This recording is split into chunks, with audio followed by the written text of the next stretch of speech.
जितेंद्र आव्हाड यांनी केलेल्या विधानानंतर देशभरात संतप्त भावना उमटतायत। आव्हाड यांच्यावर कारवाईची मागणी जोर धरतीये। याच सगळ्या पार्श्वभूमीवर नाशिकचे साधू महंत हे पंचवटी पोलीस ठाण्यात आव्हाड यांच्या विरोधात तक्रार दाखल करण्याकरता पोहोचले होते। दरम्यान काळाराम मंदिर संस्थानचे पुजारी यांच्या समवेत याविषयी चर्चा केली। आमचे प्रतिनिधी महेश महाले यांनी।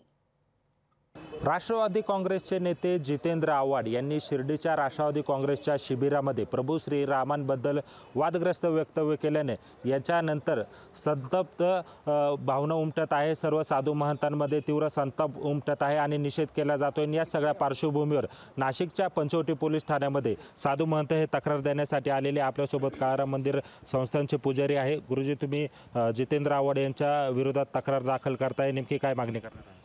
नाही, आमच्या धार्मिक भावना या ठिकाणी दुखावल्या गेल्या आहेत आणि प्रभू रामचंद्र कुठेही मांसाहार करत नव्हते। प्रभू रामचंद्र हे केवळ बहुजनांचेच नेते नसून सकळ जाती धर्माचे सर्व विश्वाचे नेते आहेत आणि या संदर्भामध्ये देवनिंदा कायदा हा करण्यात यावा अशीच आम्ही मागणी मुख्यमंत्री आणि पंतप्रधान यांना करणार आहोत।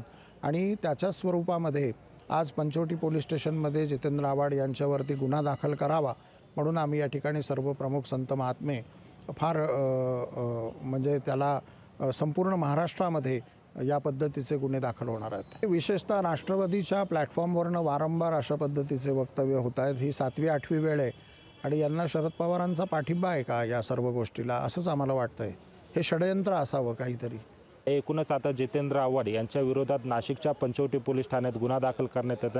आता पोलीस कशा पद्धतीने कारवाई करतात हे बघणे देखील तितकंच महत्त्वाचं ठरणार आहे। महेश महाले, लोकशाही मराठी, नाशिक। लोकशाही मराठी, ऐका, पहा, जागरूक रहा।